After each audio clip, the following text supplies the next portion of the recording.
দক্ষিণ চব্বিশ পরগনার মহেশতলা সেখানকার নুঙ্গি, যেখানে 20 বছর লাগলো আলো জ্বলতে।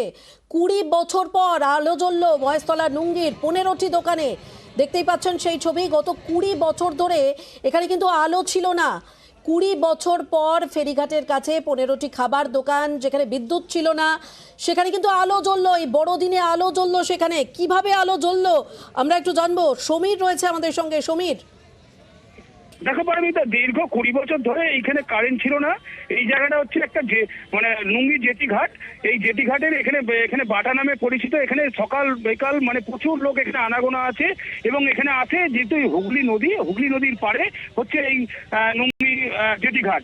এইখানে দীর্ঘদিন এটা হচ্ছে মহেশতলা পৌরসভা 27 নম্বর ওয়ার্ডে এবং পৌরসভার যে কাউন্সিলর ছিল, দুবার কাউন্সিলর, সেই কাউন্সিলরকে বারবার এই দোকানদাররা জানিয়েছে যে এরকম কারেন্ট দেওয়া আমাদের দোকানদারির জন্য, এবং সেই দোকানদারি করার পরেও সে কোনোভাবেই কর্ণপাত করেনি দীর্ঘ 20 বছর ধরে।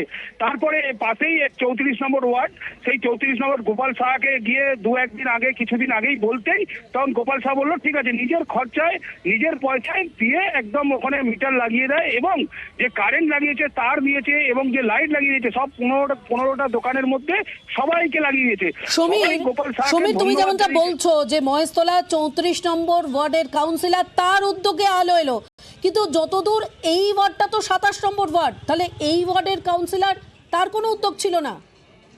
এই ওয়ার্ডের কাউন্সিলরকে এই দোকানদাররাই তো ওদের বক্তব্য যে ওরা বারবার মানে এর আগেও কাউন্সিলর ছিল, সেই কাউন্সিলরকেও জানিয়েছে, এখন বর্তমান যে কাউন্সিলর আছে তাকেও জানিয়েছে, কিন্তু কোনো কর্ণপাত করে না। কিন্তু ওইখানটা সন্ধ্যের পরে একটা অন্ধকার ডুবে থাকতো। ওখানে প্রচুর পর্যটক আসে, প্রচুর লোক বিকালবেলায় ঘুরতে যায় এই বাটানগর নগরী জায়গায়, এবং এই জেটিঘাট যেখানে করা নতুন জেটিঘাট হয়েছে, জেটিঘাটের ওখানেও লোক ঘুরতে আসে এই হুগলি নদীর কারণে।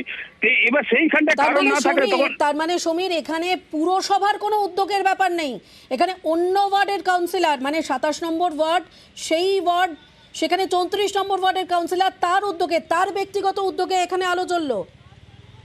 দেখো, পৌরসভা এবং ওখানকার পুলিশ প্রশাসন এদের ওখানে কোনো ভূমিকা নেই, কিন্তু ওখানে অসামাজিক কাজকর্ম হয় সেগুলো পুলিশ জানে, মহেশতলা থানার পুলিশ, কিন্তু কোনোভাবে ওখানটায় সুরা হতো না।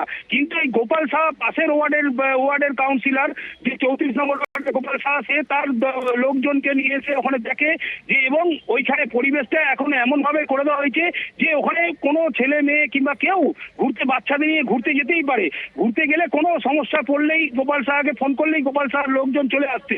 এবং গোপাল সাহা যেটুকুনি এমন ভাবে কাজ করছে যে নিজেকে গোপাল সাহার কাছে, এবং 35 নম্বর আমাদের মহেশতলা পৌরসভায় 35টা ওয়ার্ডের লোকেরা যখনই কোনো সুরা না পায় তখন গোপাল সাহার কাছে গেলেই সুরা হয়ে যায়। এই গোপাল সাহাকে আজকেও আমরা খুঁজছিলাম, গোপাল সাহাকে পাইনি, এবং ফোনের মধ্যেও ধরতে পাইনি, কোনো নেটওয়ার্কের গন্ডগোলে ওনাকে পাইনি।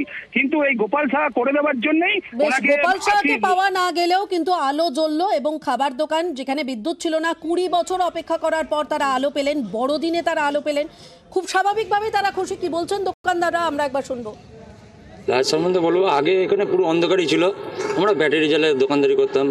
দাদা আসার পর, দাদাকে বলার পর দাদা এখানে মিটার এনে দেয়, মিটার এনে দিতে আমাদের অনেক সুবিধা হয়।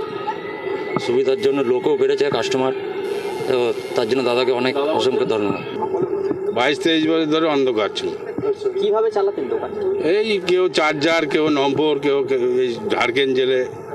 এতদিন পরে আমাদের গোপাল শাহ কাউন্সিলর আমাদের এসছে, অনেক কিছুই আমাদের দেখেছে।